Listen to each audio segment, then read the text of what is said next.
होली का सबसे मशहूर गीत उस टीम द्वारा रचा गया जिसकी अब कल्पना करना मुश्किल है।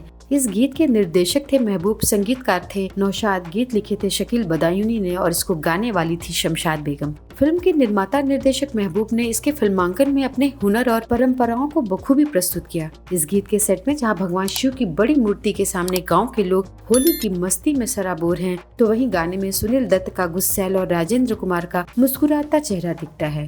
और फ्लैशबैक में जाती नरगिस और राजकुमार के प्यार भरे पल को होली के बहाने सामने रखा गया। होली का खुमार चढ़ते ही हर तरफ एक गीत गूंजने लगता है, होली आई रे कन्हाई रंग छल के। 1957 में रिलीज हुई मदर इंडिया के इस गीत के बिना होली का पर्व अधूरा लगता है। शकील और नौशाद की जोड़ी के द्वारा रचे और शमशाद बेगम की खनकती आवाज में होली आई रे कन्हाई आज भी उसी ताजगी से सुना जाता है। होली आई रे कन्हाई, होली आई रे। इस गीत में शमशाद बेगम ने जो माधुर्य घोला है उसका कोई सानी नहीं है। 68 वर्षों का सफर तय करने के बाद भी जब होली आती है तो गलियों चौबारों में यही धुन गूंज उठती है। नई पीढ़ियां भी इसे उसी उल्लास से गाती हैं जैसे कभी उनके दादा दादी गुनगुनाते थे। रंग छलके सुना दे जरा बांसुरी। यूं तो इस गीत का अधिकांश भाग कुमकुम पर फिल्माया गया है, पर शुरुआती नृत्य संगीत में प्रख्यात कथक नृत्यांगना सितारा देवी का डांस भी शामिल है, जिसमें वो पुरुष वेश में कुमकुम के साथ नाचती हैं।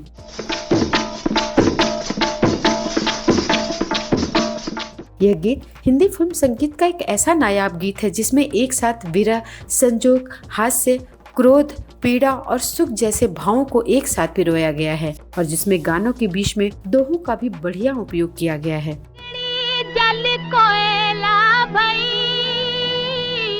फिल्मों में जब जब रंग आया तो गीतकार शकील भी तन मन से रंगीन हुए।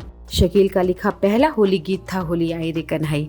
शकील साहब के लिखे होली गीतों में राधा कृष्ण का प्रसंग जरूर आता था। इस गीत के अंतरे में जब शकील साहब लिखते हैं कि बरसे गुलाल रंग मोरे आंगनवा, अपने ही रंग में रंग दे मोहे सजनवा, किसी के रंग में रंगने की बात इसके बाद फिर कई गीतों में सुनने को मिली। यह सिर्फ बाहरी रंगों की बात नहीं है बल्कि आत्मा से आत्मा के मिल जाने की अभिलाषा है। इसी तरह से दूसरे अंतरे में उन्होंने लिखा कि छूटे न रंग ऐसी रंग दे चुनरिया, धोबनिया धोए चाहे सारी उमरिया।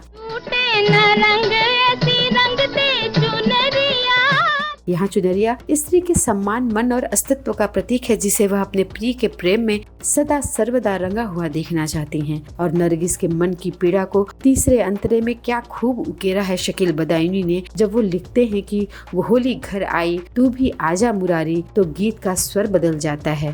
होली घर आई तू भी आजा मुरारी। उत्सव के बीच भी विरह की पीड़ा उभर आती है। यहाँ नरगिस के चरित्र की पीड़ा बड़ी मार्मिकता से सामने आती है। इस गीत को संगीत देने वाले नौशाद साहब ने होली पर्व की मस्ती का ध्यान रखते हुए इसे तैयार किया ताकि गीत में पर्व के अनुसार अल्हड़ता का पुट भी झलके।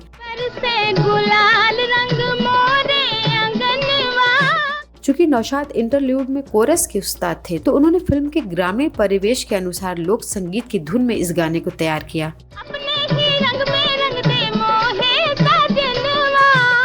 नौशाद की लोक धुनों से सजी अल्हड़ संगीत रचना, शमशाद बेगम की खनकती आवाज, शकील बदायूनी के भावपूर्ण शब्द और महबूब खान का भव्य फिल्मांकन, इन सब ने मिलकर ऐसा दृश्य रचा जिसे भुलाया नहीं जा सकता। देखो नाचे मोरा मनवा।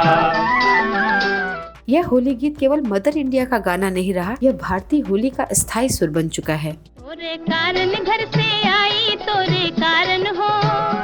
अगर आपको होली के इस अमर गीत की कहानी पसंद आई हो तो इसे जरूर लाइक करें, अपने दोस्तों और परिवार के साथ शेयर करें और कमेंट में हमें अपनी राय जरूर बताएं। ऐसे ही सुनहरे गीतों और उनकी दिलचस्प कहानियों के लिए जुड़े रहिए हमारे साथ। होली आई रे होली आई रे।